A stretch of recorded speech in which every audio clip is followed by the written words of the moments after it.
Nosso trabalho é sobre período regencial e revoltas regenciais, e eu vou falar sobre a regência. A regência é um governo temporário instituído em um país durante o impedimento do chefe de Estado, geralmente por um monarca. Quando o reino está em período de interregno, a regência cessa até reaparecer a causa que motivou. A regência pode ser individual ou coletiva e é exercida por pessoas ligadas à coroa. O regente é escolhido para atuar como chefe de Estado. No caso do interregno, é quando a linhagem real morre, buscando assim parentes próximos. Esse foi o caso da Finlândia e Hungria, onde a linhagem real foi considerada extinta na Primeira Guerra Mundial. Um exemplo também é quando a família real veio para o Brasil, designando o Conselho de Regência para governar o território momentaneamente. Atualmente existem duas regências, soberano de Liechtenstein e a constitutiva do Estado Malaio de Quebec.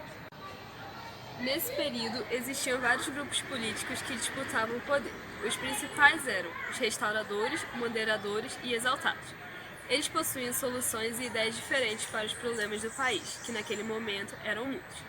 Os restauradores eram conhecidos também como caramurus e defendiam o retorno de Dom Pedro.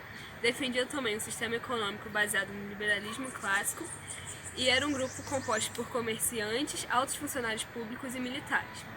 E eram liderados por Vicente Ferreira de Paula. Moderadores, conhecidos também como chimangos, eram contra a ampliação da participação política no Brasil, defendiam o voto censitário, a manutenção do sistema econômico, trabalho escravo e produção voltada para exportações. E era composto por grandes fazendeiros, padres, profissionais liberais e eram liderados por Padre Antônio Feijó e Bernardo Pereira de Vasconcelos. Exaltados, também conhecidos como farroupilhas, eram progressistas, favoráveis à industrialização do Brasil, ampliação da participação política através do voto para todos e queriam mais autonomia. Eram favoráveis às coisas que ajudavam a comunidade mais pobre e eram compostos por funcionários públicos, padres e militares de baixa patente, e eram liderados por Cipriano Barata e Borges de Ferreira. O golpe da maioridade ocorreu em 23 de julho de 1840, com o apoio do Partido Liberal e pôs fim ao período regencial brasileiro. Os liberais agitaram um povo que pressionou o Senado para declarar o jovem Pedro II maior de idade antes de completar 15 anos. Esse ato teve como principal objetivo a transferência de poder para Dom Pedro II, para que esse, embora inexperiente, pudesse pôr fim a disputas políticas que abalavam o Brasil mediante sua autoridade. Acreditavam que com a figura do imperador deteriam as revoltas que estavam ocorrendo como Guerra dos Farrapos, Sabinada, Cabanagem, Revolta dos Mares e Balaiada. Para auxiliar o novo imperador do país, foi instaurado o Ministério da Maioridade, de orientação liberal, conhecido como Ministério dos Irmãos, pois era formado, entre outros, pelos irmãos Andrada, Antônio Carlos e Martim Francisco de São Paulo, e os irmãos Cavalcante, futuros viscondes de Albuquerque e de Suassuna, de Pernambuco. Revolta dos Mares. Os revoltosos lutavam contra a escravidão e a imposição da religião católica em detrimento da religião muçulmana. Os líderes dessa revolta eram os muçulmanos. Cabanagem. A tendência autonomista do Pará remonta ao período colonial, quando o Grão-Pará estava mais ligado à metrópole do que ao restante da colônia.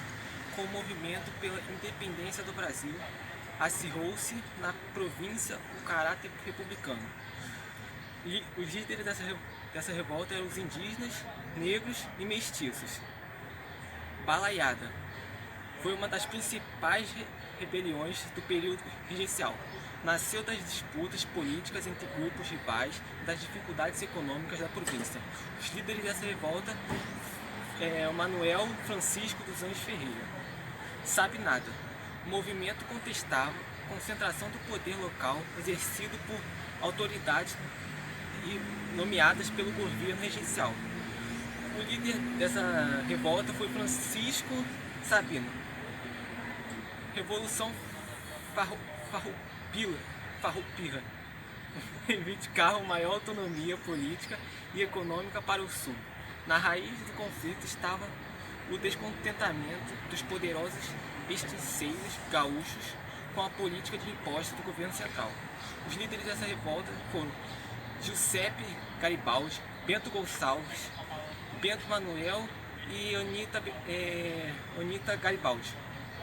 Essas revoltas foram feitas para provocar forte reação do governo, com medidas como a criação da Grande Guarda, a aprovação do Código de Processo Penal e destinadas a ampliar a autonomia das províncias. A Guarda Nacional foi criada logo após a abdicação de Dom Pedro. A Guarda é uma alternativa liberal e civil para os problemas da manutenção da ordem, além de colocar como organização econômica e eficiente formada por cidadãos capaz de ser empregada contra as adversidades do período. A primeira lei dizia que as guardas eram criadas para defender a Constituição, liberdade, independência e integridade do Império. Também dizia que todos os brasileiros deveriam pegar em suas armas para sustentar a independência e integridade e defender dos seus inimigos externos. A partir daí, ela devia ser criada por juízes de paz em todos os municípios. A Guarda era vista como um instrumento de segurança e ordem com o apoio da Guarda Nacional. O líder da regência, Diogo Antônio Feijó, repeliu os extremistas. Para consolidar a vitória, solicitou à Câmara dos Deputados a concessão de poderes extraordinários e a suspensão das garantias individuais. Seus pedidos foram rejeitados, inclusive pelos moderadores, que temiam nova concentração no poder executivo.